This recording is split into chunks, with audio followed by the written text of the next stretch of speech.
Rosey, we saw an old school Tilly on Saturday night. Brandon Carlo's first scrap as a member of the Toronto Maple Leafs going against Jeff Malott, who's trying to make his name in the league right now. I saw the last name. It chimed in for me, Burlington, Ontario. Oh, yeah. His brother is Mike Malott, who's in the UFC. This is a spirited till, wasn't it? Yeah, it was. I think Carlo needed a little bit of better grab on his right hand there.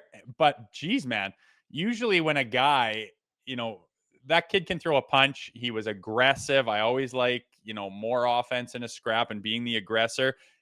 He was doing exactly that, but Carlo didn't back off at all. Like a couple bounces, his visor hit his nose and cut him. He's bleeding down his nose.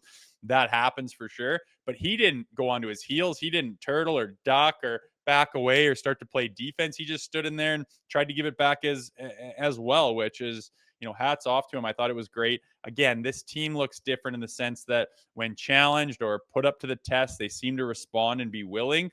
That's a great example of it right there. A guy that doesn't really need to be fighting and you wouldn't really expect to scrap, but gets challenged, gets put on the spot, put on the stage. Okay, gloves come off, chucks it. Other guy knows what he's doing. I'm sure his brothers taught him a few things.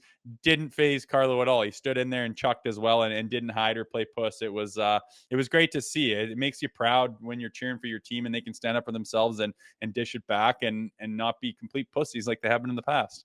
I love the video.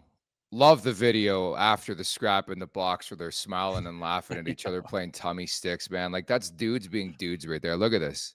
It's kind of funny sometimes, like, especially when there's no animosity and you don't have any personal vendetta against the guy. And, it's so intense to go into a fight and it's nerve wracking. It's like, oh God. And it's dangerous. And you go through and when it's over and it went well, it's this big relief. And you got 5 minutes in there to kind of decompress and compose yourself. And you look over, you make eye contact and a little wink and a nod. Like, how about that? You're both in the same spot. You get it. It's this weird kindredness of like, we both just went through the same thing. I don't have any personal animosity against you. So you can kind of give a wink and a nod and a smile and say, how about that? It's a very cool thing about the game that I get why people who haven't experienced it don't understand it or would say, what's the point of that? But I guess you kind of have to be there. It's something that just makes sense. And it's unique to our sport. Make sure to check out more of our content right here on the Leafs Nation YouTube page. We got long form interviews, we got clips, we got epic rants by Jay Rosehill. We simply have it all. And don't forget, you can find out much more at theleafsnation.com. Thanks so much for watching.